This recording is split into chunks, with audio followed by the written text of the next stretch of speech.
Greetings. Patrick here, Eight Questions With. Welcome to Thursday's show.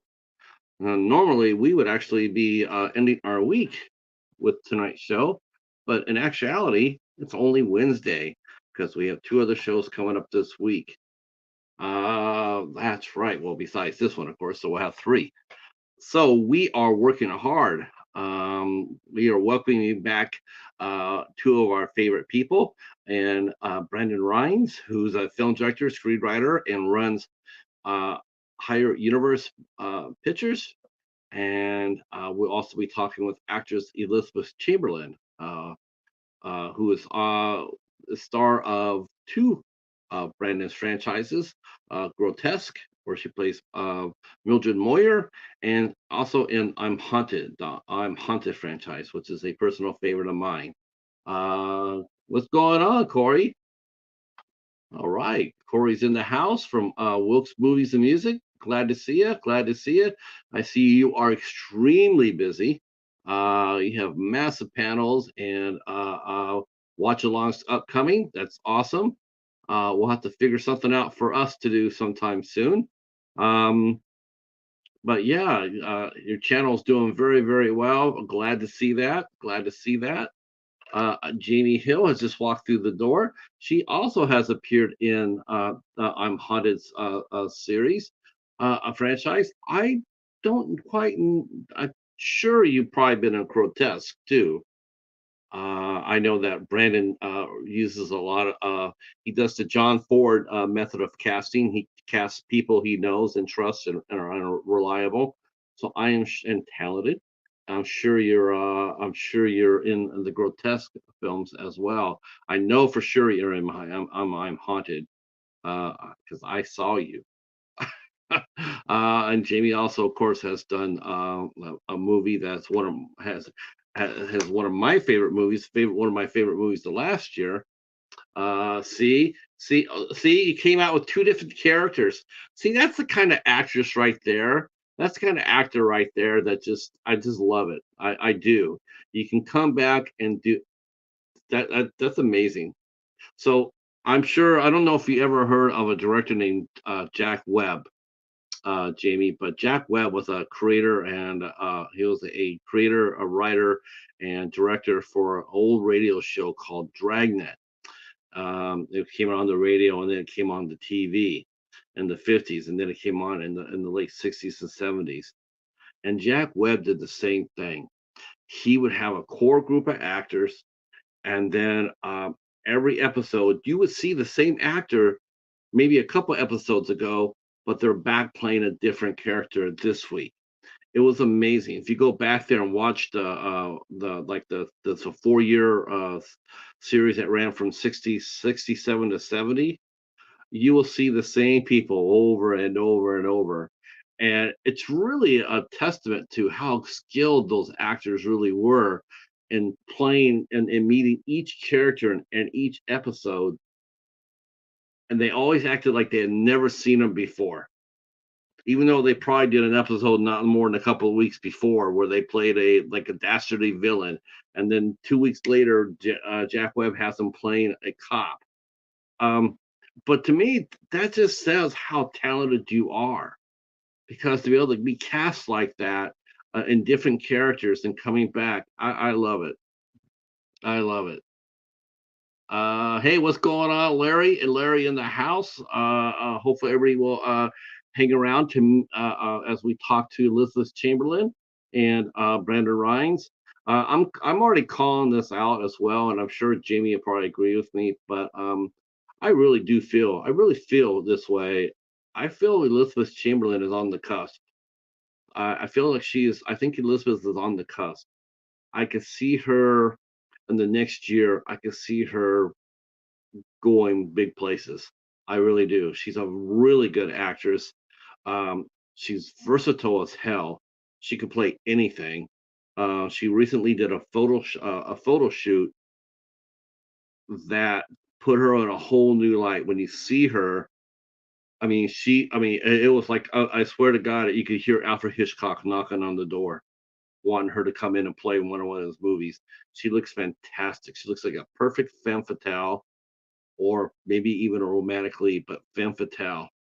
Just absolutely breathtaking pictures. Um, and it really shows her range too. Um, I yeah, me too. I got that too, Jamie. I got that too. It's just, it's really, I just see her going to the next level now. I really do. I sort of got that right away when I first saw I'm Haunted, which is my favorite. It's my favorite of Brandon's movies. Um, and he knows that. He knows, everybody knows that, right? I love I'm Haunted. I think it's so fun. But it's such a tour de force. My One of my favorite A24 films, one of my top five A24 films, is a movie called Lock, and it has Tom Hardy, and Tom Hardy's doing the same thing. Basically, it's just a one actor show, one actor, nobody else, and it's for the whole damn movie. And the actor has to carry the movie. There's no support. There may be voices on the telephone, but there's really no other actors in it to carry the movie. And Elizabeth did that with I'm Haunted, and it's a fantastic film. Uh, yeah, that's right. Your mom is the demon in I'm Haunted. That ending had me. And ending had me. I love the ending. I love the ending. But I knew that could not be the end. I'm going like, that just cannot be the end. No, that no. And then I heard. So, uh, yeah. Locke is a great film. I'm glad you heard of it, Larry. It's a really underrated. I called some of the movies on A24. I sort of call them the pre-hip A24, where nobody knew who they were at all. Nobody knew what A24 was, and they released a lot of films beforehand that no one knows about. It seems like everybody jumped on A24 with The Witch, and that's a good movie to jump on, of course, but they had done a lot of movies beforehand, and quite honestly, in my opinion, they've done a lot of better movies beforehand. They've done some good ones since. But the ones that I really like are the ones that like pre-Hereditary, like Remember and Barely Lethal and Cut Bank and Lock. So many great early efforts by A24 that no one really knows about. um, yeah, it's like Bleecker Street. Bleecker Street is another fine one. Gravitas Ventures is another one. Um, Another company that never gets any love at all. I mean, never gets any love at all is Magnolia. Magnolia never gets any love at all, and they have their arm sort of how like IFC has, and where they have IFC and then they have IFC Midnight, and Magnolia has Magnolia, and then they have Magnet. And I have a lot of Magnet movies, but no one really ever talks about it. But they put out great films. Um, Now Neon is starting to come up to the light, and that's really good. I think that's really, it's a real positive to see. Long Legs came out and was a sleeper hit of the summer. Now they have a new movie coming out that has just landed, and so Neon is on its way up. uh, and see, Anthony is here, and he says that he's it's his how am I doing? I'm doing good. It's almost your birthday, Anthony. It's almost your birthday. So so congratulations for that. I want to take a minute here to acknowledge last night's guest. We had J.W. Colwell from the Indie Escape Network come on, and we didn't so much do a traditional interview, but we did a movie chat. He is a very knowledgeable cinephile, and we talked about a lot of various things, including, we actually got to chew up some Star Wars, and it was really cool to be able to sit there and talk to him about that, and also talked about podcasting and how he got his start, and they are looking to expand their network. Their founder and producer Joe Ridgely, he looks for a different podcast that he wants to work with or collaborate with. So that was a really fun talk yesterday. I really enjoyed talking to JW, and highly recommend his channel and his podcast. Now he does two shows himself. He does Generation Movie on Monday nights, where that's where him and his friend Rick will go there and they will look at older classic films. Like last week they were talking about The Last Starfighter and Lawrence of Arabia, and then in Nerdy, Loud and Nerdy, they talk about yes, and Jamie has been on that show. Jamie has actually been on the Indie Escape Network, and she's going to be doing a Canadian podcast. That will be excellent. That will be great. I don't think he liked that I was a fan of Rises. Uh, I think he liked the Star Wars more than I did.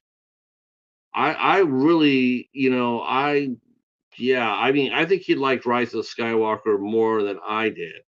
I was not a fan how they treated Mark Hamill, and I did like Rogue One. That was great. I liked Rogue One. I thought that was really really good. Of course, at the end of the movie, I'm thinking they're going like, again, I have to admit, I have to say this all the time, but I have to. But one thing I do when it cracks me up when I'm watching Star Wars movies is I don't understand how these massive ass big ass boats like ships out there and they get taken down by one starfighter. Makes me laugh every time. I mean, you got some awesome ships here. Like you think that one star destroyer will walk in there and clean the clock of the Dominion, but no, all it would take would be a shuttlecraft to hit a phaser shot out of Star Destroyer, and the movie's over. Yeah, Dark Knight Rises. You know what? I have no problem with Dark Knight Rises, and you know what? Like I said before too.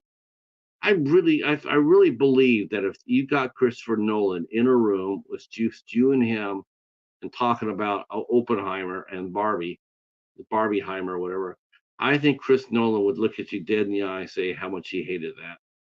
I think he would tell you that if he had his way, he would hate it. I mean, but it got his movie. It got his movie a lot of money. It got his movie a lot of attention, but for all the wrong reasons.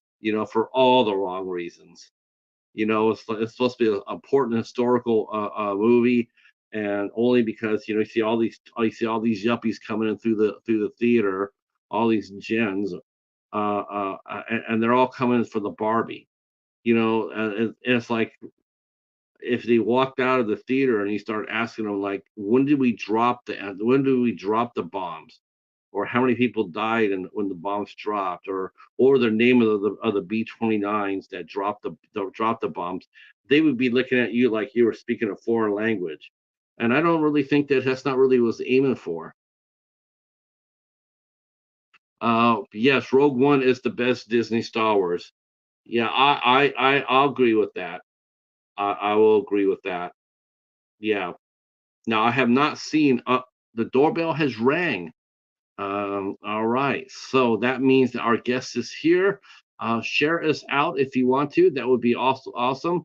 But thank you for coming in, and let's go get our guest, Brandon Rhiness, film director Brandon Rhiness, and actress Elizabeth Chamberlain. And here we go.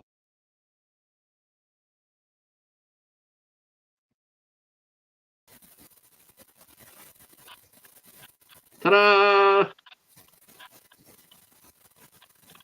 Hi, how are you guys? No, no, no sound.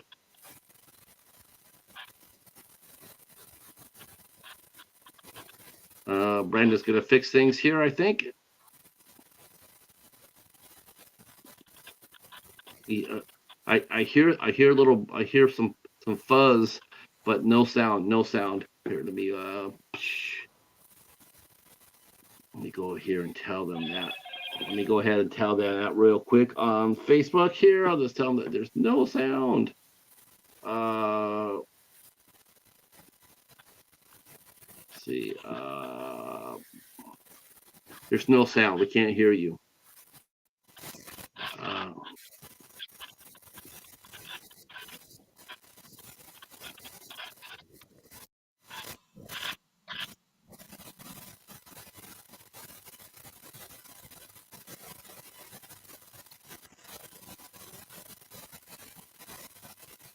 Can you hear me? Can you hear me? You can hear me. Okay, we can't hear you. We can't hear you. So you can hear me. Okay, so we can't hear you, but you can hear me. Okay. Well, we got half of it down. Uh-oh.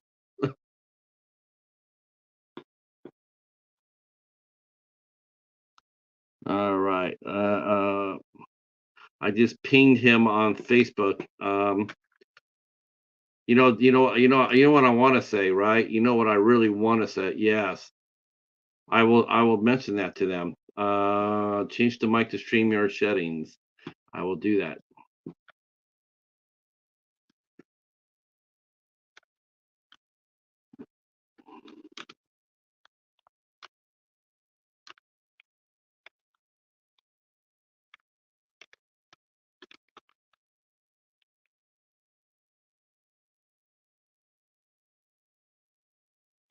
Okay. All right. Is it let us in yet? Okay. Ta-da! Can you hear us now, Patrick? We hear you now. Okay, good. You know what? I was scared for a second. I thought you guys were haunted. Yeah, we just switched computers. Of course, if that was the case, I couldn't think of a better person to handle that other than a Genesis that's sitting right next to you. How are you two doing? So glad you're here tonight. Yeah, we're doing very well. Thanks for having us on the show again. So much to talk about. So much to talk about. Right? I think I could get you guys a little bit bigger. Let's see if I could do that.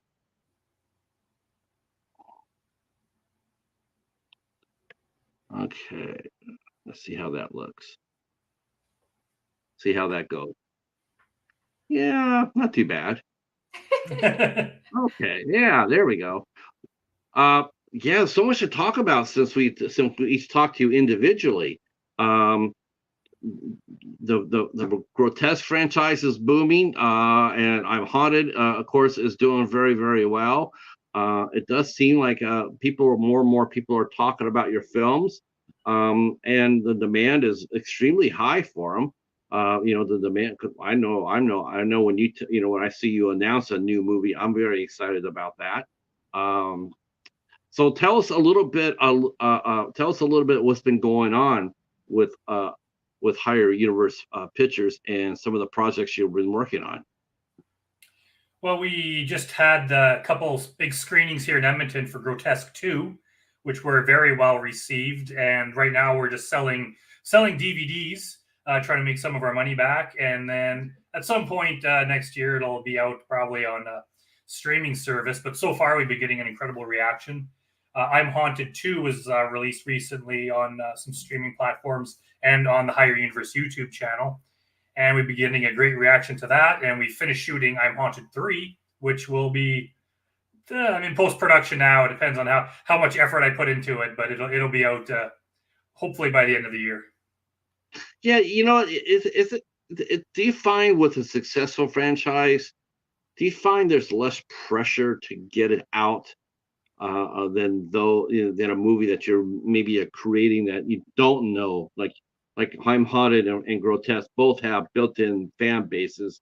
They both are very loyal. They're very energetic.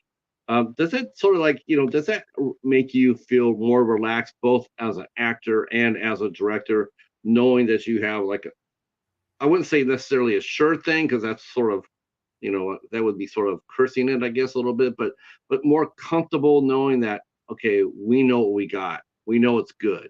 We can take our time, versus an original film that you don't know how anybody's going to take it. You hope for the best, and you're just, you worry about it. First. Sure. I don't think it's any less pressure personally. I don't know if Brandon feels the same way, but I think that already having fans, I think they are a little bit deserving of something. They're already, in our franchise, they're in our community. And so we don't just relax and take our sweet time with it. We take the time that it needs to take, but yeah, we want to get it out to people as soon as we can, because they're waiting, you know, and they're our friends and they're our community and stuff. And we want to be able to support that and foster that by getting our content out there so that they can see what we're doing, you know? Yeah, I'd almost say there's a little bit more pressure to get it out. Just because, well, for one, we get a lot more people asking about it just because it's well known. But also, I kind of want to strike while the iron's hot. Especially, you know, when we're putting money into these things, and we kind of want to recoup our costs. And if we just let it go and people forget about it and they, you know, move on to other things, we kind of lose a bit of that, you know, that timeliness of it. So I kind of want to get it out right away so people can watch it while they're still excited about it. So yeah, if it's something that no one's ever heard of, they're not really expecting it so much. So yeah, with Grotesque 2, like, yeah, there's a lot of people asking about it. So they're kind of, there is a little element of pressure to get it out there. And we're always trying to expand to other fans. And just because we already have fans doesn't mean we're like, we're good with that. You know, we're always trying to expand and get more people to see what we're doing. Well, I think that's a natural progression for us, for our franchise. You know, if it comes out and does really, really well, of course, the word of mouth is just, you know, it's incredible. You know, now you have social media and you got word of mouth and you got people writing blogs and doing videos and whatnot. That's a natural. I mean, your fan base is only going to grow. You know, the first one came out and did this well. The second one comes out and the awareness for the second one's going to be that much bigger because people have been talking about it. So, I mean, it's like sort of like Terrifier. You know, Terrifier came out. It was like, okay, but everybody started talking about it. And it talked it up so much. Next thing you know, you had Terrifier 2, and all of a sudden it was that much bigger. Now everybody's sitting there looking at Terrifier 3, and they just can't wait to get here. And this now people who normally weren't a fan of the franchise, they're going to watch it because they're curious. And I think the same thing is going to happen for I'm Haunted 3 and Grotesque 2. Is like it's out, it's bigger, it's better, and people, you know, and people have been talking about it for a while. But I'm with you. You said something about the pressure of getting it out. I think I feel that way too. I don't think I would just, you know, there's so many sequels that come out, and I think this is the death knell for a lot of them is they take too long. You know, a lot of people, you know, we're getting the band back together. Okay, but 15 years? Not every franchise can survive that, you know. You know, coming out so late, especially on the. Do you feel? I mean, even on the major studio, I mean, they release a lot of movies that, you know, they have brought back. You know, they redone the franchise, and we see them stumble because a lot of the audience that they're remembering have moved on. So now you have to break it into like a whole brand new audience, and you're basically going. It's almost like another brand new movie, right? I mean, it's like a lot of the audience you think is going to be there may not be there because it's been so long. So I feel like, shoot, you know, I mean, you don't want to do it once a year, right? I mean, that wouldn't be something that you would want to do, would it be, Brandon? I think it's kind of hard to say because I mean, there's a lot of series out there, you know, like you know, Game of Thrones, or, you know, I mean, there's so many TV series where they have super high budgets. It kind of looks like a movie, and people will binge watch them. Like they'll put out what's the equivalent of like 12 movies all together, and people love them. But at the same time, you know, things like Marvel and Star Wars, things that I used to love, they put out so many of them that I'm starting to lose interest because I just can't keep up, and it's kind of like they've almost done too much. So I don't know where I want to fit in. Like we had this discussion, like we could start doing Grotesque 3 right now, but it's like the part 2 hasn't even had time to settle yet, right? So I think for us, I want everyone who works on it to be excited. I don't want people to be like, oh, here we go again, like another, you know, 4 months of hell kind of thing. I want people to be excited about doing it, and I want people to be excited. Oh, great, Grotesque 3 is coming out. I don't want part 3 to hit and then part 4 where people haven't even had a chance to watch part 2 yet. So you kind of need that bit of a break. But yeah, you're right about, like, you know, movies like, you know, the new Bill and Ted movie where they wait, you know, 20, 25 years and then do a sequel. And it's like, well, the like tastes of the audience have changed. There's been like 2 more generations in that time. The actors are like, you know, Keanu Reeves is different now than he was when he's a teenager. Like, just the characters he plays, the way people look at him. Like, he's no longer the dumb surfer guy. So now he goes back to play that role, and it just doesn't. It's not a bad movie, but it's just things have changed. So I mean, if we went 25 years from now tried to make Grotesque 3, it would be drastically different, and I couldn't guarantee it would be any good. It probably wouldn't. So part of that is like, if you look at like the early like Freddy and Jason movies, they came out pretty quickly. Like they did one a year for like 5 years. And then after that, they started to space them out, sometimes like a decade at a time. But a lot of those early ones were very good. They knew like, we're onto something. It's making money. We're having fun. Let's crank them out now while we have the chance. Right. I mean, it's almost like you want to crank them out and squeeze it as fast as you can, as much as you can, and Saw franchise was like that too. And every year we get a new Saw movie, but then they realized that people weren't coming out, but they were coming out for like the wrong reasons. They were coming out just to see the new traps. They really weren't interested in the movie itself. They just want to see, well, what you guys had come to, the creative for the new traps for Jigsaw. And of course, every time the movie would come out, the returns of those films, including like the Friday the 13th, they just got less and less and less. Yeah. I mean, every movie came out got less, because nobody really, like you said, nobody really, you need time for it to digest, to get out there. It needs a gestation period. And I think with your films, I think they do very well with word of mouth. I see a lot of people talk about it. I hear a lot of people talk about it. We're starting to hear, and this is true, Elizabeth. I go to different rooms and different groups and stuff like that, and I see your name popping up now, and people talking about it. Some of the films that you've done, including Mildred Moyer. And so it's just, to me, it's like, it's almost sort of like you're seeing something being built from the ground up, and it's pretty damn exciting, if you ask me.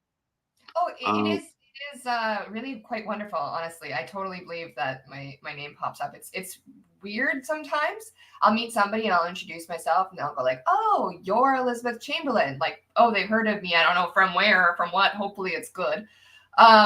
Or whatever, vice versa.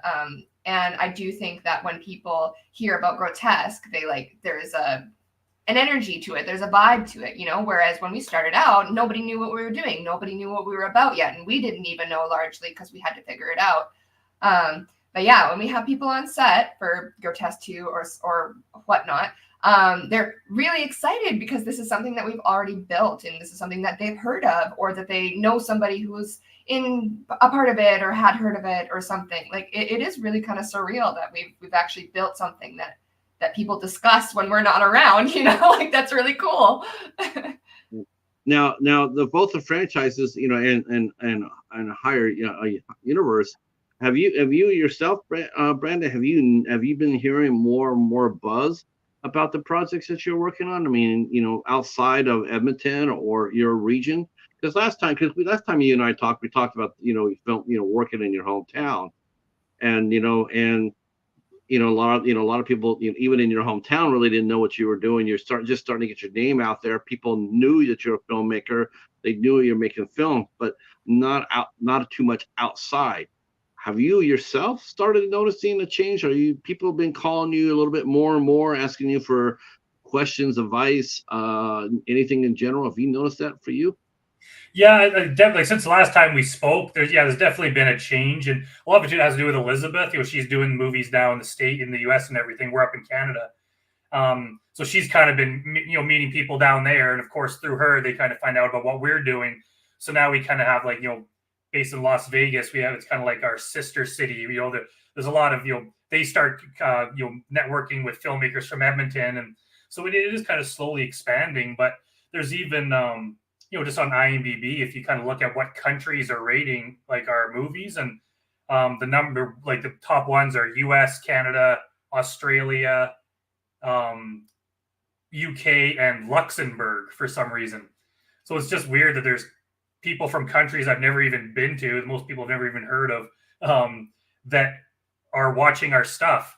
And once in a while, I've been trying to just ignore people reviewing and talking about the movies online, just because it's, I don't want it to affect what I'm doing. But once in a while, I'll Google my name or I'll Google the movies, and there's like Reddit,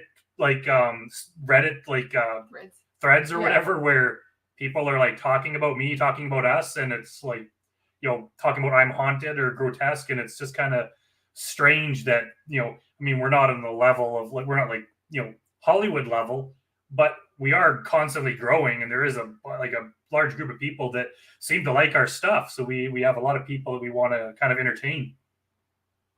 It's funny you mentioned that about Hollywood, because we were talking about this before you got here, and we were talking about how, and I want to see how you feel about this, Elizabeth, but I feel within the next year, I can really see you breaking. I can see you getting bigger projects, and people coming up to you and approaching you. And as a director, and Brandon, that's part of your job as a director, is to spot talent, to put the best people you possibly can in your projects. So let me ask you, before I ask Elizabeth, do you feel the same way? Do you feel like, do you in your heart of hearts, do you feel like, yeah, I have a next level of talent working with you? Oh, absolutely. I saw something, Elizabeth, from like the first time we worked together, and part of me, like, obviously I want the best for her. I hope she's like mega successful, but there's also part of me that wants to kind of keep her in the indie world, because if all of a sudden she's like Scarlett Johansson level, then all of a sudden it's going to be that much harder to get her to be in I'm Haunted 5 or whatever we're doing. So I got like selfish reasons too, but yeah, I could see like she's going to get noticed. Like I think she's more than proven herself, like both talent wise and being easy to work with and all that stuff. So there's no reason that she's not going to get noticed and do bigger and bigger things. You have to say that, because I was sitting right next to you. That's funny. That's very nice. What do you feel about that, Elizabeth? Do you feel like you're ready for the next level? Do you feel that confident in in your skill set, that you could take that next level? In regards to my skill set, like, I don't want to sound egotistical or anything, because I'm certainly not. I have my own insecurities, but I do believe in my skill set. I think that I am capable of working at the highest level. I really do. I'm a hard worker, and I think that is above all else really important. If I don't know something, I can figure it out. I can figure it out. I can make it work.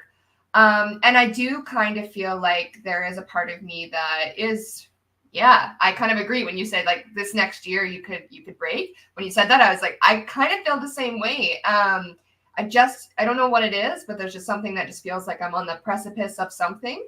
And I haven't felt like that a lot before. I do think that it has to do with the amount of projects that I have that haven't been released yet, that are in post-production. And we're saying we're not Hollywood level. Well, I have been I've been in 2 Hollywood films, and I'm going to do another one in October in actual Hollywood. It will be done there. But none of them have been released yet, right? So I haven't been able to get the publicity that comes with the end of that, the release of that kind of thing. And to be quite frank, being a celebrity or being popular or being famous has never been my goal with acting. I just want to act. That's what I want to do, and I get to do that. So I'm already, living a life. It's not like I have any sort of aspirations for that kind of thing. I don't. The nice thing about it is it does, it gives me an easier chance to get hired for other stuff. The more people know about you, the more they want to hire you, because they want their movies to be popular. And of course, I want the movies that I'm in to be seen. I don't want to just make a movie and have nobody see it. So that also helps. But yeah, I don't know. For me, it's like I'm already living the life. So yes, there might be a break coming for me, but if there's not, that's also perfectly fine with me. And I will always work with you. Even if I'm Scarlett Johansson, I'll come back for I'm Haunted 5. Sure, why not? Right. Genesis forever. Now, I was, the reason I was thinking of that, I saw the photo shoot that you did. Oh. And which one? The one with the black dress and the red gloves. I like that one. I'm just thinking to myself, I'm going like, I know right now, there is one happy director looking at that and going like, oh, like, this is going to be awesome because this is going to promote his movies. And that's, you know what? Marketing is so important. I love the pictures. I thought those pictures, I don't know if it was your decision to do it or whose decision or who the photographer was, but it was perfection. It's great. Yeah, the photographer was actually my sister. She's starting out and trying to do photography, and I was teaching her a little bit about what I knew about lighting. And I was like, I had the idea of the red gloves. That was pretty much it. She's the one who actually brought the core set, and we set it all up together. And she was the one who kind of had the image for all of that. But yeah, I think anything that's a publicity thing or a marketing thing does help all of the projects that you're in. And that's exactly what I do it for. So I'm like, I resonate with the fact that you brought that up. It's like anything that I do that brings publicity to me brings publicity to I'm Haunted or Grotesque or any higher universe stuff, and then ultimately to Brandon, and vice versa. You know, if he goes and makes a film that I'm not in, that still might benefit me, you know, trickling down the line because we do so much together as a team. Any growth for either of us or for any of us that are on our team is a growth for all of us. Yeah, exactly. I'm gonna go to the chat here because someone just posted something here. I'm so agreeing with this right now. I'm so like, okay. Okay. I want to thank our good friend Frog is here. Our good friend Frog. That's Erie Frog is here. Stephen, hi Stephen, how are you? Betty J, how are you? Glad everybody's here. And Jamie Hill, of course, is here.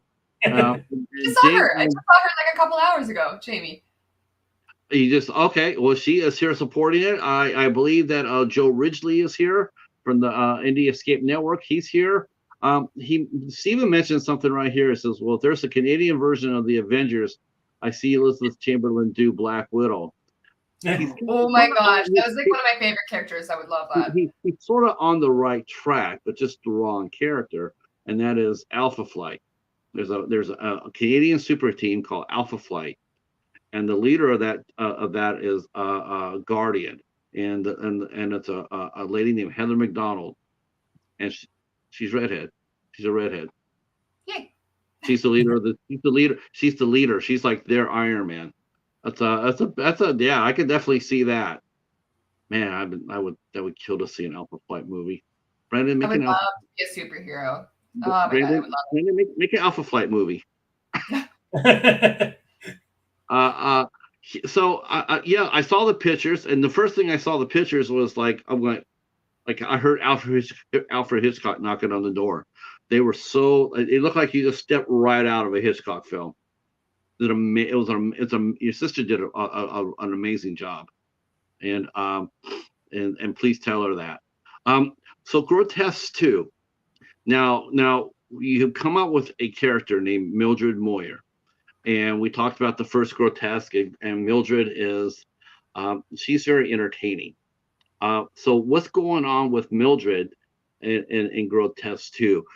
Brandon, tell us a little bit how, when you were wrapping up on Grotesque, did you know? In fact, I'll ask you this: Does a director feel like every movie they make is going to make it? Have you ever done a movie where you've done it, where you've wrapped it, and you actually haven't had that feeling? Like you just go like, I know this movie's heading into post, but I'm just not feeling it. Has that ever happened to you as a screenwriter or a film director? I don't think so. Like in hindsight, I've made movies that weren't so good or didn't do so well. But while we're making them, I think especially by the time we finish shooting, I'm still usually like hyped up and excited about it. That you assume every movie's gonna be great. And some of them, like, I'm not always 100% right, but yeah, with Grotesque, I think we all kind of knew that like this is going to be pretty good. We're definitely onto something. And I think like pretty much every writer, probably even while they're working on the script, even if they don't admit it, in the back of their mind somewhere, they're thinking sequel, franchise, series, comic books, all that kind of stuff. And with something like Grotesque, where it's such an iconic character with such an iconic look, it was in the back of my mind as we were doing it that it's like one day we might do a Grotesque 2. And of course, after the movie was very well received, it's like, time to sit down and actually start, planning this out and actually making it real. Did you think about now in the movie? You take advantage of Elizabeth's multi talents, and one of those talents is singing. Uh, did you think about making? I'm not sure how many times you have her singing in the second film, but when you were sitting there writing it, did you think about converting the Grotesque 2 into a musical, sort of like a Sweeney Todd, to take advantage of the voice? You're funny enough. You're not the first person to mention that. Other people have mentioned that. It's just like I'm not a musical fan, and like I have some musical talents, but not to that level. So if that ever happened, it would be something that I would have to either, I could write some of it and then leave the songs to someone else, but it's probably something that I would step back from and leave it to the professionals. But it is an interesting idea. Oh, I asked Brandon to write a musical for me once. Basically the same answer. Musicals are tough, though. That's tough. That's tough. I remember. It's funny how some musicals, they come out with a lot of flash, right? And but then you go back there and you really look at them, you're going like, man, they maybe need to do, maybe it wasn't quite as, maybe they need a little bit more help, because it is a very hard genre to do. Of course, there's so many great ones out there, and they showcase the actors so well. Chicago being one, Repo the Genetic Opera being the other one, that I can think of off the top of my head. So what did you have Mildred? What did you have her? What did you envision seeing her next step being when you were doing post production for the first Grotesque? Were you already making notes and working on the script when you were doing the post production? Like how did you get because it's not always that easy, because the first one's not even out yet, so you don't even know how it's going to go, but you yourself have faith in it that I know where I want to take it. Yeah, it was definitely hard with Grotesque too, because like in the first movie, her story wraps up. Like she kills everyone that ever offended her. She gets her face fixed. She's back to normal. It's like it doesn't set it up for a sequel. So when it kind of came time to start writing part two, it's like, well, like where do we go? Like what reason would she have for getting angry again? Like she looks normal and everything. So yeah, I came up with the idea. It's like, well, what if she joins like she's sad and depressed, joins a church to kind of fill this hole in her life, and the church turns out to be corrupt. So then we can kind of follow the same storyline with her kind of, the first one was her job. The second one's this religious organization. And so she has a new reason to go on another rampage. And, when you see the movie, you'll see how it turned out. But it definitely wasn't easy but what kind of, once we had that framework, it all fell together easily. Now I'm going to hang something up in the window here because we're getting a lot of sun. You got blasted with the sun right there. Oh. Hi, Sherry. Sherry is here. Sherry Severs is here. Lord Gary. Lord Gary Dando, filmmaker, is in the house, and he wants to know what's your favorite scary movie. Favorite scary movie? I don't know off the top of my head. I get asked these kinds of questions all the time about like my own personal interest within horror. You said Sweeney Todd, and I just about swooned. That I love that musical. Oh my gosh! Yeah. So yeah, that might be up there for sure. Definitely. Yeah, so cool. And Steven's mentioning that I need to see a movie called Stage Fright from 2014. Which starred Minnie Driver. Oh, I believe Minnie Driver does sing. I believe she does. I think she actually has put out music, if I'm not mistaken. Okay. So what was it like getting back into what was it like getting back into Mildred? I mean, had she, was it exciting for you? Did you like, was it like an old friend? Honestly, it really was. It's something that people don't ask me very often, but it was kind of surreal. I'm not going to lie, putting on the dress and getting back into it. It was just like unlike anything else. It was just kind of a unique thing. I felt little bit like nostalgic, you know. It's like, oh, this is something that like I love. Like I love Mildred, and also feel powerful. My favorite moment from the Grotesque 2 premiere is when Mildred does don her mask and gown again. Everybody cheered and clapped and whatever. They were like, yeah, you know, they had a little bit of that feeling too, where they were like, she's back. And that's how I felt the first time I had put the mask on and I was walking around, and I was like, had a little pep in my step, you know. It's like, oh yes, I'm back. I admit, I felt that same way when I was watching the end of I'm Haunted too. I'm watching the second one and going like, okay, this is good, but this is really good, but there's no Genesis. I'm like, I'm waiting, you know, gotta be a Genesis here, and it's like, and at the end, all of a sudden you pop up, and I'm going like, hell yeah! I knew right there we're gonna get a I'm Haunted 3 because we had to, and so I guess my next question would be, and of course I'm gonna ask the same question to you, Brandon, but which character, if you threw them in a room and locked the door, who's walking out of there? Genesis or Mildred? I'd have to say Mildred. Yeah. She's Genesis is. I mean, she's tough, but she's not really like killer tough. Unless we're talking about like possessed Genesis. Right. We haven't really had a chance to explore that side of her yet. So who knows how physically strong she is. If she really wanted to kill Mildred, I think it would be quite the fight. I think it would be a clash of titans myself. So now let me ask you this, Elizabeth. Well, yeah. Well, who would walk out in your opinion? Would you think absolutely. it would be Mildred is fierce as heck. Yeah, there's nothing that can stop that lady. Well, there are very few things that could stop that lady. Very few. I do think a punch in the nose would, though. Yeah, that might be Genesis ace in the hole. Meatloaf was in. Oh, okay, that's right. And Meatloaf was also in the Rocky Horror Picture Show. Yeah, that's right. That's right. So what was it like? I mean, here you are. You're playing Mildred. That's your character. It's you. It's your the movie's based around Mildred. The first you did I'm Haunted, and then the second one though you weren't featured. I mean you had a cameo, but it was a different actress in the lead.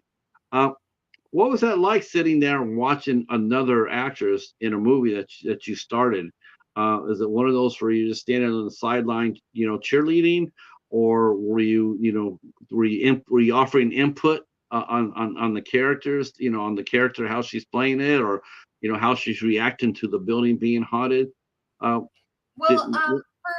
I'm Haunted 1, Brennan and I very much worked on a lot of the parts of that together. Obviously, he's a writer, director, and I'm actor, but yeah, we spent a lot of time together for that one. But for I'm Haunted 2, I didn't have any. And for the third one as well, I didn't have any input in any of that.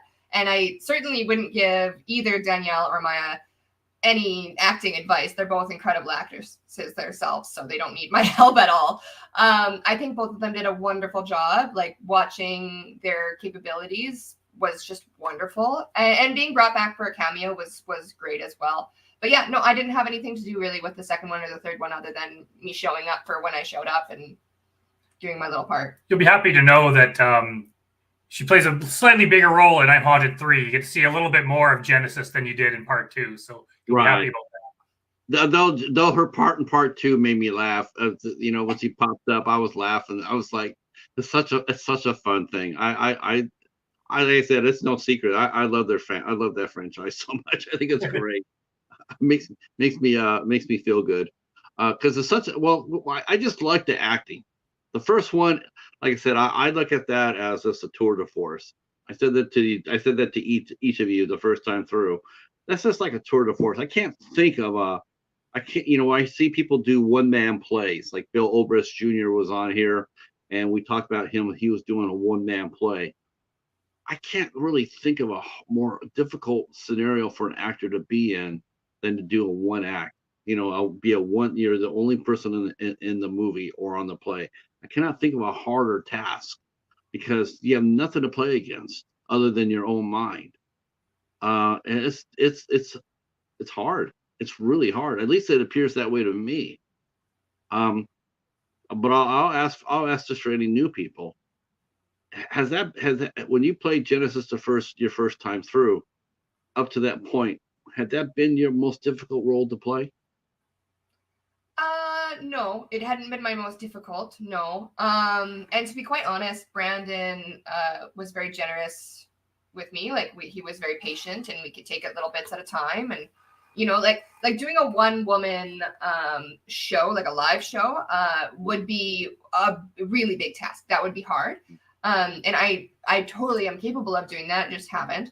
But doing the film, yeah, we were just kind of on our own time, and there wasn't a lot of pressure. He wasn't like looming over me, stressing me out or anything. Like it was very easy, actually. I don't want to say it wasn't hard, because there were hard parts about it, but it was very easygoing. There were a couple times where I got a little frustrated because my scene partner, being myself, wasn't doing the things I wanted to be done or whatever. But Brandon was very patient, and we just worked through it, and we figured out solutions to everything we needed to. It was honestly one of the easier films I've ever worked on, to be honest. Was that because I'm Haunted started out as a web series, so do you feel like there was less pressure on there because it was just going to be a web series and not necessarily on the screen? I mean, what was your reaction when Brandon says, you know what, we could take this, we're going to move this from YouTube, basically, we're going to put this on the big screen, we're going to make the people watch this. Was that like, oh, okay, that's a little bit more, to me, it's like, that's exciting to me. But was it exciting for you when he told you that? No, to be honest. I don't really question Brandon when he comes up with stuff like that. I just assume it's going to be great and that he's capable of it. I can't remember exactly what part of the process we had discussed making it a film, but it wasn't that big of a surprise for me. It was kind of, I know we make feature films. That's what we do, right? This being a web series, I think there was always a part of us that we're going to make it into a feature. So it wasn't super surprising. No. Yeah, it was kind of interesting. Like the whole project itself, like even while we were making it, like I kind of considered it a throwaway project. It was like, hey, we could kind of do this thing. It's super easy. We could do it in between like other things that we're doing. For the like 80% of the movie was just her alone. So we could get through it. We make it cheaply. We could do it quickly and easily. And it wasn't, I think it was after we'd released Grotesque, and Grotesque was starting to pick up, that I was like, you know what? I'm Haunted. We have all these videos. If we just put them all in a row, it's basically like a movie. So may as well. Like, it's not going to be a lot of work. It's basically just a few post-production hours on myself to kind of, edit it down into an hour and a half. But I wasn't really expecting much. It was like, you know what? Honestly, if it doesn't make a single penny, we're not really losing anything because we already put the movie out. So we kind of just, threw it out there on some streaming services, and I intended to forget about it. And all of a sudden, it just kind of skyrocketed in popularity, and for whatever reason, people just loved it, and there was this big demand, so we started making more of them. Yeah, like I said, we talked about this the first time through, but I sort of look at, I really do. I feel sort of like, for me, this is my introduction to Tom Hardy, and that was he did The Lock. That was my first introduction to him. That movie. I watched that movie and became an instant fan. I was like, wow, this guy, he's just crushing it in a really difficult setting. And it's just he's carrying the whole damn film by himself. There's really nothing out there. I had never seen anything like that before. I was like, well, I really hadn't. Now I've seen where it's just been two people for the whole movie, nobody else, but never a solo one like that. And it was just very captivating. It was like very interesting. It's like, man, it takes a lot of talent to do that, because it's all on. There was moments where I was worried about, being just one actor and mostly in one location. Like, she travels around a bit, but mostly just in her apartment. And Brandon's a great writer. It's not that I think his script is boring at all, but I was worried that people might get a little bit bored with that in a feature, just watching like that, whatever it's 90 minutes or 80 minutes or something of just like Genesis in her room talking to herself, like how exciting can that even be, even if you're the best in the world. But that's what I've heard from people. I've heard from people that they found it captivating. It is. It's a very captivating format. Now, since we talked to you last, Elizabeth, you have been working hard. You did a couple of films out in Vegas, and so talk to us a little bit about now. Did you get called because of your work in Grotesque and I'm Haunted? Was that one of the reasons, or did you audition for parts? What has been the auditioning part? What has been auditioning like lately been for you? Have you started, spreading your wings out as far as submitting for more and more projects outside of Edmonton? Yes, actually. So a lot of the films I get, most of the projects I get nowadays are people reaching out to me. I don't typically have to audition for as much as I used to. I still do though. And all of the work that I got in the States, other than Space Command, I had auditioned for. There was a worldwide audition call kind of thing, and I just went and put my hat in. I ended up not getting the role, but then they ended up writing a different role for me, which was really cool. But all of the other stuff, so that would be Sean C. Phillips, his films, as well as the Mahal Empire Productions. Those have been the companies that I've been working with in the States. I will not, a little bit of me and a little bit of my manager, my dad, reaching out, being like, okay, I want to work in the States. I don't know if people in the States know me, and I don't know if they have films, that they're going to do open casting calls for, but let's research. So we sat down, we found companies that I would ideally want to work for. They're making kinds of films that I want to branch out into, and they seem accessible, and they're non-union. That's important to me right now as well. And why is that? Just because I'm a non-union actress.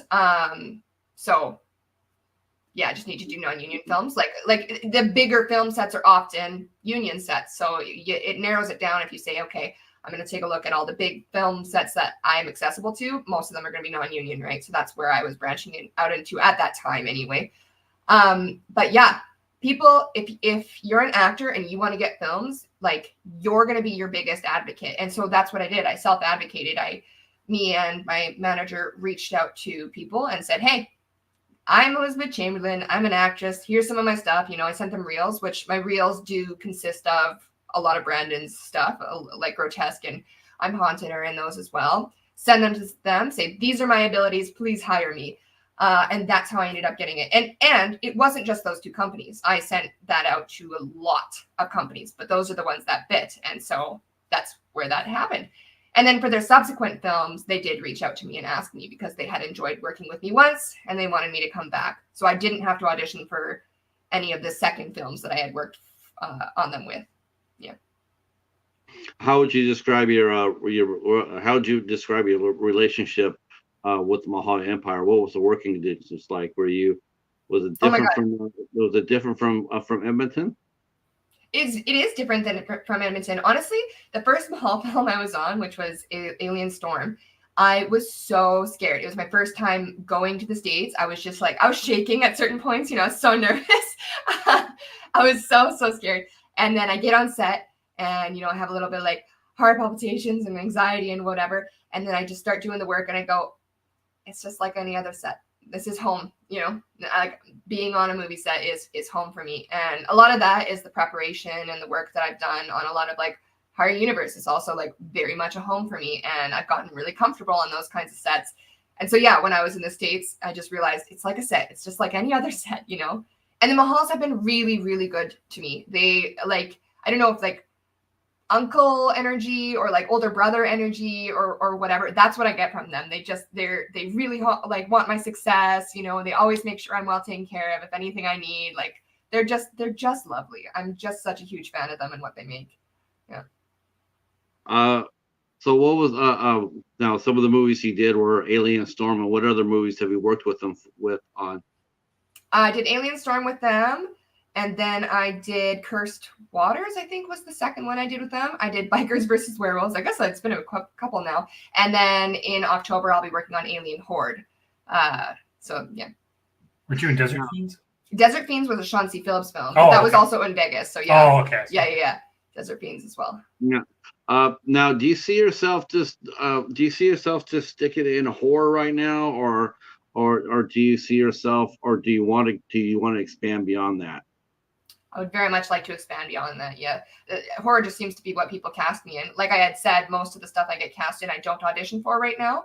It's from people seeing other things that I'm in. They'll see Grotesque, or they'll see I'm Haunted, and they'll go, I want her, and then they'll contact me and reach out, and we'll discuss, and then that's how I get my stuff, right? So a lot of that is people who are interested in horror. They're interested in things like I'm Haunted and like Grotesque, that genre. So that's been kind of like a loop, a cycle, a self-fulfilling kind of thing, where I am working in a lot of horror because people see me in horror and then want to hire me for horror and etc. But no, I want to do everything. I don't want to just stick to horror. I like doing horror, but yeah. I'm gonna ask Brandon because you saw that layout that Elizabeth did for her sister. Let me ask you this: when you saw those pictures, did you feel like the same thing I did? Like, wow, I need to write a mystery. I need to find a noir. Did that come across you when you saw those pictures and going like, I could do. That's what it needs. It's. And have you thought about doing something like that? I don't know if the pictures actually triggered anything specific. I've always kind of thought of that. Like I do write things that are not horror. It just tends to be most of the films I make tend to be horror, and they get way more attention. But I've written other kinds of scripts. I have other scripts in the works now that are like thriller and rom-com and everything else like that. So I do write a lot of different stuff, and I mean I do have things in mind for Elizabeth that she could play. 'Cause I know she could obviously do things other than horror. She's done, she did Hotbox with us, which was comedy, and did great in that. She did sci-fi with us, and so I kind of have a million things going on. It's just horror up until this point in my career has been a pretty safe bet because it's such a popular genre, and I got to pay the bills, so I tend to focus more on that. But I do have plans to expand into other types of movies too.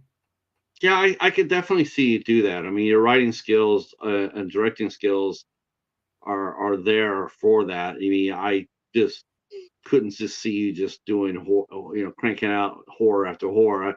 I definitely can see you, like I can write a mystery. I can write a noir film. I would love to see it. I'd love to see it. I think you do. I think you kick ass at it myself. Well, thank you. Yeah. I would love to see it, after I saw those pictures going like, I wonder if that ever happens. I know indie drama. Our friend Barco's in the room, and he goes, I'm familiar with Higher Universe's over. It's a horror, comedy horror, trauma films, or A24 type horror films. If anything, for that, why am I answering this question? I'm gonna let Brandon answer that question. You want me to read it again? Yeah, read it again, please. I'm unfamiliar with Higher Universe's with I guess their reputation. Is it horror, comedy horror, or is it? It's definitely not like trauma films. I can tell you that right now. Oh Lord, or A24 type horror films.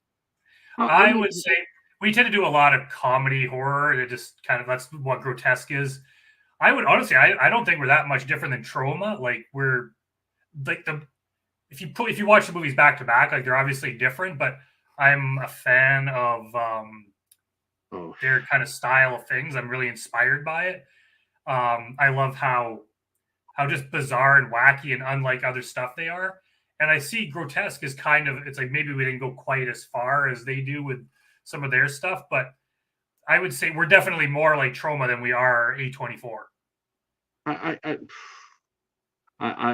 like trauma films. I grew up I cut my teeth in horror on trauma, but the last 20 years or so, no, I think you guys are way advanced beyond trauma. It could be. Honestly, I haven't watched. I haven't watched anything they've made since 2000, probably. So yeah, it could be in the same boat. But I appreciate it. Full Moon might be more, because they've been coming back lately, going back to their own roots. I would say up there and say Full Moon would probably be a little bit more, because of the horror comedy aspect. I would say Full Moon would probably be more your calling. That's just my opinion, of course. But Trollo's production value, it's just gone down the last 20 years. They did a remake of they're going to do a reboot of a Toxic Avenger, a big budget version of Toxic Avenger. They couldn't release the movie. The movie was I heard that. it was just so horrible. that they couldn't It release had some like big name actors in it too. Like they actually it. spent a lot of money on that. They spent a lot of money on it, and they had it, yeah, it just wasn't working. And I sort of thought it was sort of like a microcosm of Troma for the last 20 years. It's like they just haven't done that much lately, and it hasn't been that good. You guys are way beyond Troma at Oh, this that time. that's Way definitely beyond. a highlight of my career when someone says I'm above the people that I grew up idolizing. Yeah, no, yeah, no worries there. I would say A24 type. You know what? Why the hell not? I mean, A24's got some weird and twisted films. I think Grotesque could easily walk into that A24 on a film schedule and do very well. I definitely could see that. Um, yeah, I definitely would. I would say more A24 than anything else. Of course, me, I would sit there and say ISC Midnight, but that's just me. Yes, by all means, check out Grotesque. Grotesque 2. It's just been released. Also, I'm Haunted. Now, where are we at for I'm Haunted 2 as far as release goes? You have released it, or are you? Because I think I saw pictures that you released it. Yeah, it's out there. It's on. Well, we got DVDs that we're selling, but it's also on. It's on my YouTube channel, the Higher Universe YouTube channel. It's out, and it got picked up by a few streaming platforms. I just off the top of my head, I can't remember which I know or Tubi if it's had. been released yet. But I know Tubi. Yeah, I know Tubi has. I'm Haunted. Tubi has. They never picked up part 2 for what they either haven't yet or they didn't want it. I don't. I just never heard anything back from them, which I don't get because the first one is our most successful film on Tubi. So I don't get Well, why they wouldn't want a second. I think that sort of speaks to the power of Genesis Brady. Myself, that's Yeah, what we want. Genesis. That's what it is. We want to see because he's he's an amazing character. So much fun. But yeah, I think Haunted 2. I'm Haunted 2 will make it there. Definitely. I mean, yeah. it's why the hell not? If the first one's just the first one and the second one are hand in hand, and the ending of the second one is amazing. Get people talking. Now, what have you been working on while Elizabeth was in the States? Now, what have you been working on? I noticed that you got a couple things cooking here as a director. You got a movie called Horror Show coming out. So talk to us a little bit about Horror Show. Yeah, horror show. It's been in the works for a couple of years now. Elizabeth is one of the main characters in that one too. You'll see a lot of familiar faces from Grotesque in there. It's very close to being done. We're just working on the sound mix and stuff now. We kind of just ran out of steam, like i.e. money, towards the end. And then Grotesque 2 ended up being way more difficult and costing way more than we anticipated. So basically, we had to cannibalize money from every other project to get it finished. So things like Horror Show that we actually started earlier have been kind of just languishing, even though it's, I've got a rough cut of it. I mean, you can come to my house and watch it if you wanted. But there's this, some of the effects have to be finished, sound and music, that kind of stuff. But we're just talking with the guy yesterday, and it's getting very close to being done. So I'm hoping it'll be out like sooner the better. Let's see. Question about this. They are in Edmonton. Yes, they're based in Edmonton. Sorry about the Stanley Cup Finals. I had money on the Oilers. They almost pulled off the comeback. That's right. Edmonton came up one game short. Are you guys massive hockey fans? I wouldn't say massive, but obviously when our team's in the Stanley Cup Finals, I'm a fan. So I tend to follow. Some of our team are much bigger fans than me, but I don't know. What about you? Well, I actually played hockey for a decade. So I'm a fan of the sport, but I don't really follow like the NHL and I don't really watch that. But I think that it's impossible to live in Edmonton and not be a little bit of an Oilers fan. The entire city just lights up. They're just so excited. It's infectious is what it is. It's hard not to be. I was watching the Stanley Cup final as well. Okay, I'm getting a request for Elizabeth on this. We want to hear you at a hockey game yelling at a couple players to drop their gloves. Go. What? First of all, that's not the point of the game, so I don't think I would. Am I yelling at I think you'd be a firecracker at a game. I don't think you'd just be sitting there going like, oh, I think you'd be yelling and getting into it, and give me a beer.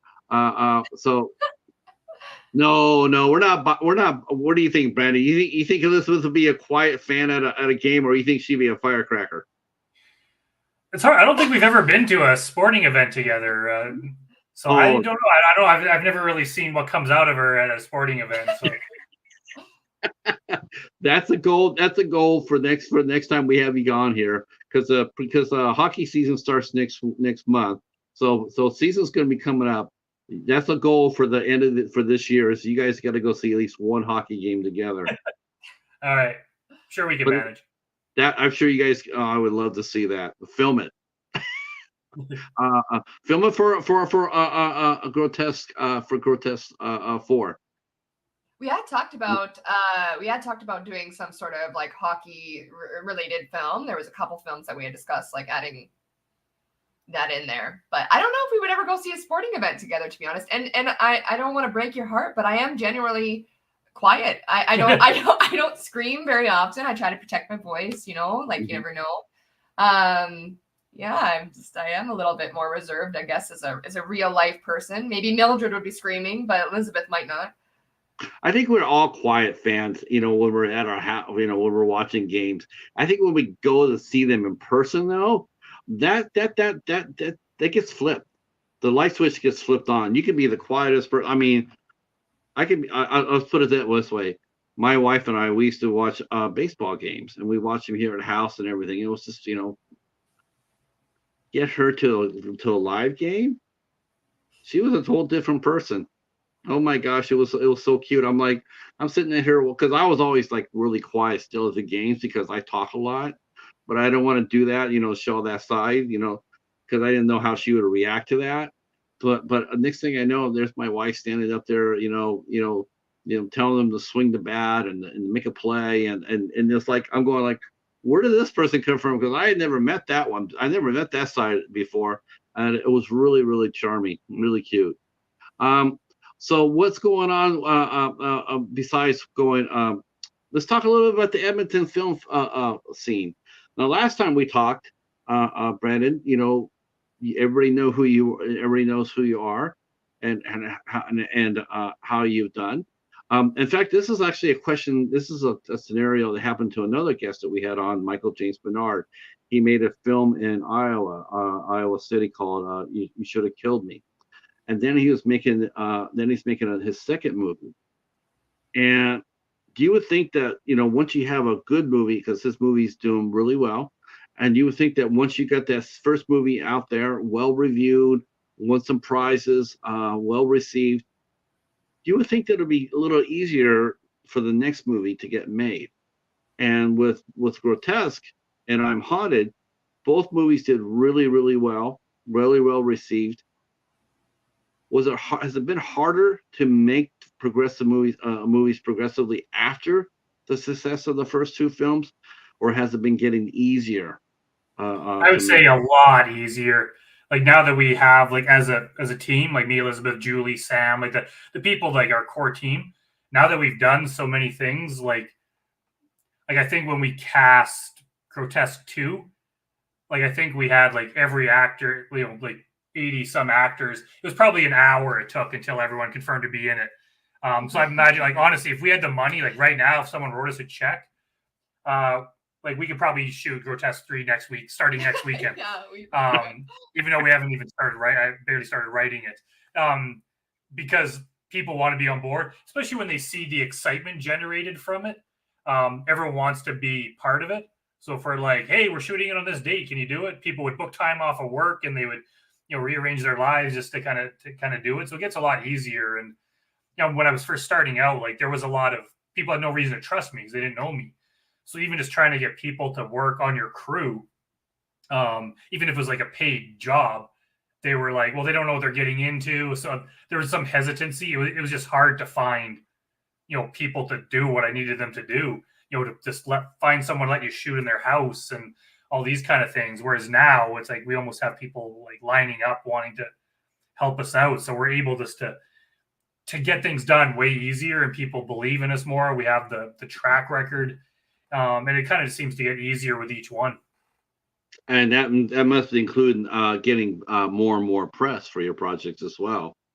Oh yeah, that too. Even like with Elizabeth and I were on Global News a few weeks ago, which is like probably one of the bigger news stations here in Canada, and we were on there for Grotesque, and they basically told us like, yeah, let us know when you're doing your next project, and we'll have you on. So it's kind of nice that we could just call them up and be like, hey, it's me. Can we be on the news? And they'll invite us down, and we're in the studio and everything. So it's becomes easier to get publicity. Kind of the more you do it, and the bigger the project is, it's it kind of like it feeds into itself, because the more publicity we get, the more popular the projects are, and the more popular the projects are, the more publicity we get. So it kind of gets easier as time goes on. That's so refreshing to hear, because honestly, you're a salmon going up the river for in regard to that, because most directors, like when we were talking about Michael, he him and I were talking about that, and we thought it would be easier for him too. We thought we would. And it's like, once you're going to do the next movie, you're going to go ahead and the money's going to be coming in a little bit better. But it didn't work out that way. And and next thing you know, I'm talking to different directors, and we're like, has it been getting easier for you to get financing or in support, or has it been harder? And most of them have said that it's been getting a little bit rougher, a little bit I'd rough. say like in terms of like raising money and stuff, yeah, it's harder. It's always hard. And I don't know if it's going to get any easier. It's like, yeah, and of course, Grotesque 2 was like our most expensive movie yet. And it's still, in terms of Hollywood, it's still like, next to nothing in terms of budget. But for your average person trying to raise that kind of money, it's a lot. And there's so many people making movies now too, that it's like, you have to convince people, give to ours instead of this other one. And there's just so many demands for everyone's money. And it's one of those things that's probably always going to be a battle. It's something you're always going to have to fight through. Now, one of the most successive people, some of the most successive people as work in the crowdsourcing angle is the Mahal brothers. Oh, absolutely. They have created that into an art. What is your feeling about crowdsourcing? Is it a necessary evil? Has your opinion changed on it in the last year or so? Has it become a necessary evil? Because it does seem like that every movie when I go on Facebook, it seems like everybody that has a camera is making a movie is doing crowdfunding. Is it a necessary evil, or is it people overreaching their ambition? I think it's in a way, it's kind of a necessary evil. Like I honestly, I hate the financial part of the whole business. It's not what I signed up for. It's like, I want to be a writer and a director. I don't want to have to be responsible for, the financial part. That's supposed to be the movie studio. But since we don't have the movie studio backing us, well, someone's got to do it, and it ends up being us. And just for where we are, like, we're not rich people. It is a completely viable way to do it. It's like, and the thing is, like, yeah, the Mahals are obviously like kings of it. We're not even close to their level yet, but we always raise some money through crowdfunding. And if that opportunity is there, like, why not? It's not really going to hurt us in any way. It's just a way people could donate and they get something in return, whether, it's a T-shirt or a DVD or, their name in the movie or whatever. If some segment of the population likes that kind of thing, we cannot turn down money from any source at this point. So maybe one day when we're making millions at this or whatever, crowdfunding won't be worth our time. But for now, we absolutely need to do it. Elizabeth, how do you see the film scene in Edmonton? Do you pretty much see it, and how do you see it through an actor's eyes, a creative's eye? Has it been getting have you had more and more actors joining? Do you find yourself seeing a lot of new faces on projects, or has it just been the same faces, or do people talk a little bit about the group of actors in the city? I think that Edmonton has a lot of film going on. It absolutely does, and I think it is always growing, ever growing. It also feels like a very small world sometimes. It really does feel like, at some points, it feels like Brandon and I just know everybody who's doing film in Edmonton ever. Which is not true. Of course, there are people that we don't know, but it does feel like that sometimes. I'll be talking to somebody and I'll bring up a name and they know them from this and that person knows this person and whatever. And it's just such a small world. I was in Vancouver. I was filming a film with Warren Dean Fulton, his Daedalus Melon and Rebel Bikers versus Vampires from Venus. Can't make that up. That's the title of the movie. Anyway, and I had what? What was that movie called? Daedalus Melon and Rebel Bikers versus Vampires from Venus. I literally practiced that because people kept asking me about the film, and I was like, it's Daedalus Melon and something, and I couldn't figure it out. So I was like, I need to practice this like it's a line, so that when people ask me about this, I could just fire it off because it's hard to say. I'm looking at it right now. Yes. That is a mouthful. It is a mouthful. So I met August Kiss on that set, and she had found out that I'm from Edmonton, and there was actually a couple people on set as well. And she was like, "Oh, you're from Edmonton? Do you know so and so?" And I was like, "Oh, actually, no. What do they do?" And I just figured I would know anybody that she knew that was doing film in Edmonton, I would know. And she's like, "Do you know so and so? Do you know this person? Do you know this person?" And she went down like 10 lists of names that I actually didn't know before we got to one. We got to Ken Nemechek. And I was like, I know him. I know that one. So there really are actually a lot of people that I don't know in the Edmonton film industry, even though it does feel like at some points, I just feel like I know every project that's going on and I know everybody doing it and whatnot. It's not true. People are constantly coming here and it is constantly growing and there's more excitement. And every film set that I'm on, I meet new people. And even if they're people I've heard of, I absolutely meet people on every set that I'm on. So yeah, it really is. It's growing all the time, and there's more and more things happening here, and bigger things happening here. It really is becoming a film hub, a film center in Canada. I have to look at this movie because now that you mentioned it, I have to look at this to see. What? Oh my gosh, this thing's loaded. Yeah. Did you get to meet Tristan? Tristan Risk? Yeah. Oh, Tristan's great. Yeah, phenomenal, by the way. Oh my gosh. Yeah, very, very, very, very cool person. I love Tristan. Yeah. I love Tristan. She's well, so you get to, oh, that's awesome. That's awesome. You got to meet her. I like August. Head vampire. August seems very, very sweet, like a really sweetheart. She really seems like she is super down to earth. Yeah. Gorgeous. Well, yeah. So how that's a great cast. Hopefully they'll be able to keep the name. But how did you get involved in that project? Actually, it would be hard to put on a DVD, don't you think? The title. Yeah, it might run out of room. Trail off. Yeah, actually, so I met Warren on, I guess, Alien Storm. We met on, so that was in Vegas. We did that one in Vegas with the Mahal brothers. And we were in this like big crowd and we're like trying to get into this underground bunker is what we're doing in the scene. So we're in this big crowd and everybody's like panicking and going down the stairs and then they yell cut. And I hear from the top of the stairs, I hear somebody say a boot. And I went, my head whipped and I was like, another Canadian. And I like ran up the stairs, like pushing past people until I found this guy. And I was like, you're from Canada. And he's like, yeah. And I was like, I'm from Canada. So we were the only two Canadians that I knew of anyway, on that set. And then we ended up doing Desert Fiends. That was Sean C. Phillips' film. We did that one together. He was on Bikers versus Werewolves. We did a number of films just back to back and we just slowly became friends. And then he was doing Daedalus Melon and he reached out to me and he said, hey, what are the chances you could come to Vancouver and be in my film? And I was like, 100%, I'm there. Consider me there. So yeah, he wrote a role for me and I play Echo, Evelyn Echo Smith, the biker. So yeah. That's fine. That's fine. What do you how does it feel like when you dress up like in military outfits and you're dressing up like a badass? I mean, does that give you empowerment as an actor? I mean, you know, you get to carry a weapon, even if it's a soft shot or a fake one. Does it give you empowerment when you do that? I mean, because like the first picture I used for our interview, you were in a pirate and you had a sword. I mean, you look like totally like you know what you're doing.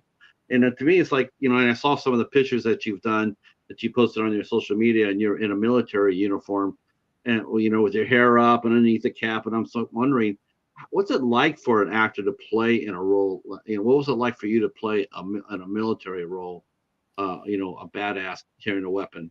Yeah, that military role would have been from Contamination with Brimstone Pictures. We just had our wrap party for that last night. That's where I saw Jamie Hill. So it's two sides to a coin. So one side is, yes, it is empowering. I'm like, I'm a military officer. You guys have to listen to me because that's what's in the script. It's like, it does feel a little empowering. And then the other side of the coin is I feel like a total fake. I just feel like a faker. So we're sitting in this airport hangar and we have like all these military people coming in and walking around, and we have real people that are really in the military on set too.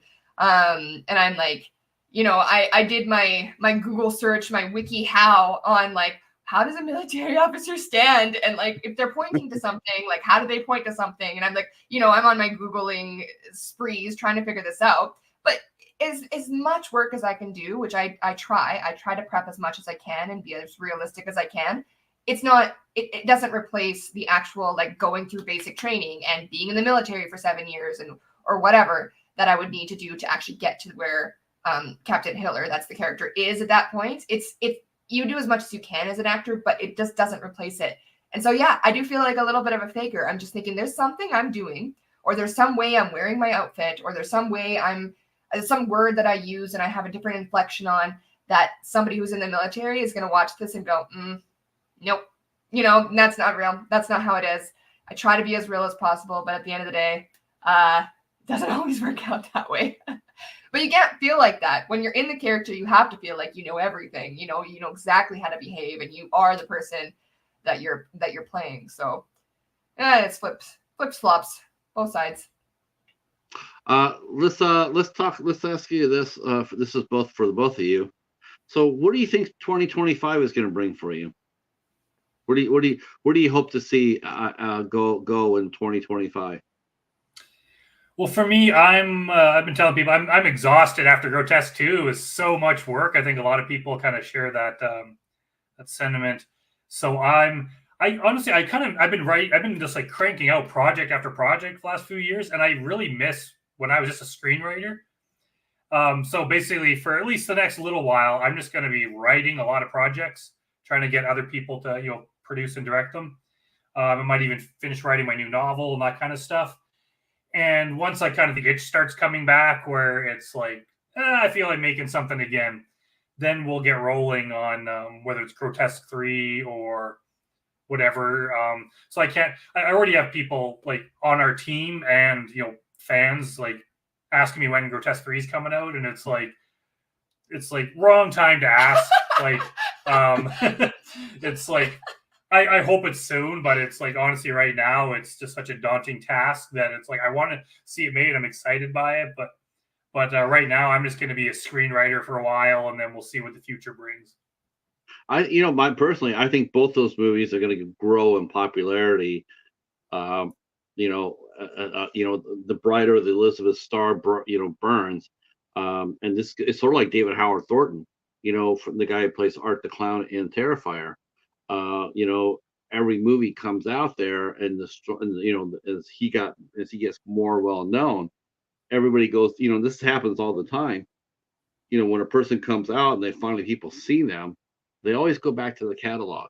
They always go like, what did this person do before this movie? And they always go back. And to me, that's really exciting, because now, people are going to go back and discover all, they're going to discover the first two Grotesque. They'll discover the original I'm Haunted, all the earlier films that you guys have done together with you and your team and your coworkers.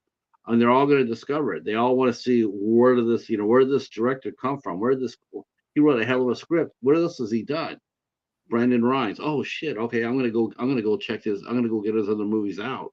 That always happens when someone, when there's a hit, like people say, well, they were overnight success. Nobody's really overnight success. Very rarely that really ever happened. A lot of the time it's just, just all hard work that no one's ever noticed before, other than the people in the immediate circle, So I hope that one of the things you're writing is a mystery or a mystery noir. I really do hope it is. I would love it. I'll add it to the list. Yeah, he's put in his request. Yeah, I really like to see that. or even so, I'd like to see maybe you tackle a Western. Yeah. Yeah, I was You- actually yeah, I was working on a Western with an actor from Calgary a few years ago, and we had this idea we were working on, and unfortunately he passed away suddenly. And since he was going to be the main character and he was kind of the driving force and he was the, fairly well-known actor, the project died along with him. And so maybe I won't pick up that story because it was his, but yeah, maybe I'll add Western to the list too. That would be awesome. How about you, Elizabeth? Where do you see yourself the rest of 2024? Where do you see yourself in 2025? Uh, Honestly, I don't know. The one thing about this industry is everything's always last minute. Um, it's just the way it is. I find a casting call and they need it in a couple days. They need your audition in a couple days. They give you like, or by the end of the week or whatever. And then if you get it, they're like, okay, 2 weeks from now we start filming. Or like it's always just so last minute. Which is a little stressful sometimes, but also it's kind of exciting. I have no idea what's going to happen. People are always being like, oh, what's your next project? What's your next project? And I have 4 or 5 or whatever lined up that I plan to do. And then after that, it's nothing. Doesn't mean nothing's coming. It always gets filled up with another 4 or 5 things. But I just don't know what those are until I get to them, right? The nice thing is that I think a lot of the films that I've been doing start releasing in 2025. So that's really exciting. I shouldn't say start releasing. Obviously, things are getting released all the time.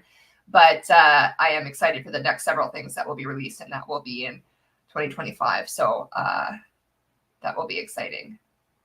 And apparently I'm going to be in Brandon's Western that he's... I would love to be in a Western, though. You know what? Westerns, it's Westerns. I would love to see I would love to see you guys tackle a Western. We're talking with Corin Nemec tomorrow about his new Western, A Place of Bones. And he did that with Heather Graham. Oh, nice. Yeah, I was like, oh, Heather Graham did a Western. That's amazing. I mean, I expect something like that from Corin, but Heather Graham. And then next week we're doing with his production company, Joe Cornette and Alexander Nevsky, and they did a Western called Taken from Rio Bravo. It's a franchise. They already did one movie. They got the second one just released. And there's a third one in the works, and I got to tell you, they're badass. they are wicked, and I like a good Western. I think I hope we see more of them. I think the Canada really lends itself very well to Westerns because you guys got all the land out there. It looks like the Old West. Yeah, really does. Yeah. The Badlands or whatever between Edmonton and Calgary and around Calgary as well are just stunning. I mean, like most of Heartland is filmed, out here. It really is just kind of a biome unlike any other. It's just really, really, really nice. It's funny. It's funny that Stephen mentioned he'd like to see you do a Marvel movie. But how would you feel if someone like a TV show like Wind Calls the Heart? How would you feel if they came up and called you and asked you to do a role on that show? Would that be something that would interest you? I'm not familiar with When Calls the Heart. Sorry, but probably. Okay. I'm a yes woman, so I probably would say yes. I don't know. Good. I'm glad you say you're a yes woman because that means that my last question was you are going to a hockey game. So he said since you're going, that would be fun. I hope that happens. I really do. I really like to see you guys do a film, film that for the website. I think it'd be fun. I think it'd be something fun to do. I'll put on the website in between projects. But I tell you what, we hit our time. I don't want to keep you any longer than this. But I want to thank you for coming out and hanging out with us again. It's always a pleasure and an honor to talk to the both of you.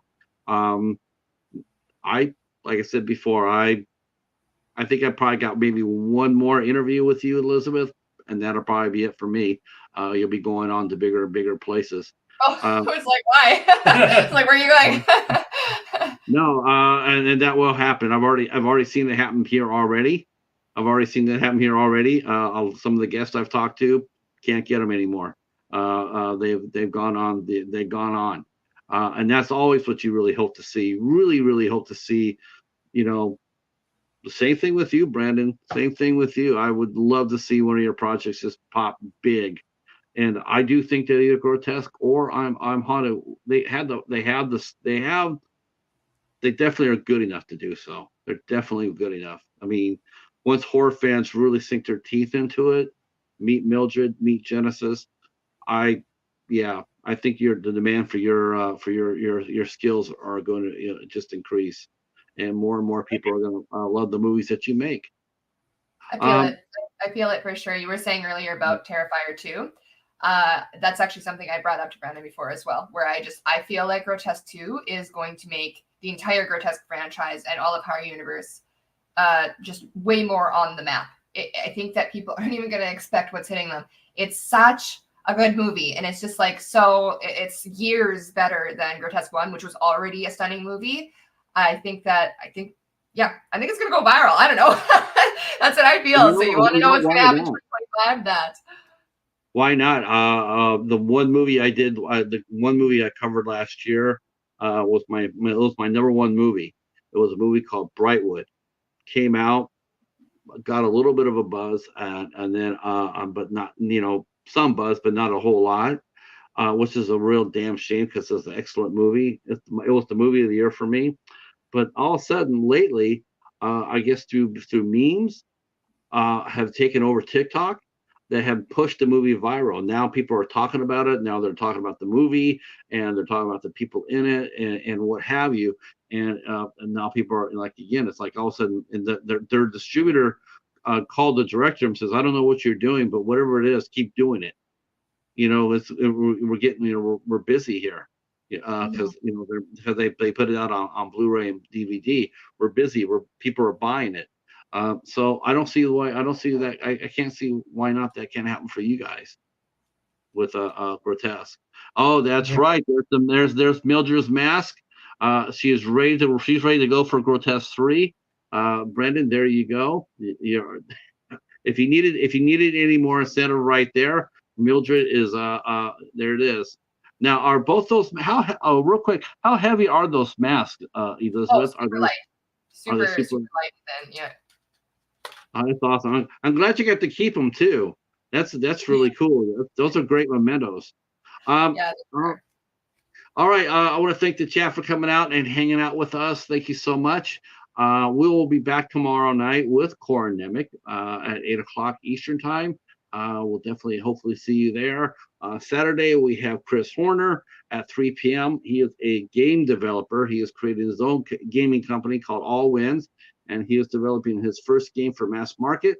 And we'll be talking with him about what it takes to get a game to market, because that's hard. And then next Tuesday, who do we got here? I know we got somebody. I should mention at least one, two. I should mention that. And next Tuesday will be Eileen Huntington will be here with us, and that will be a very fun interview. Another great independent filmmaker as well.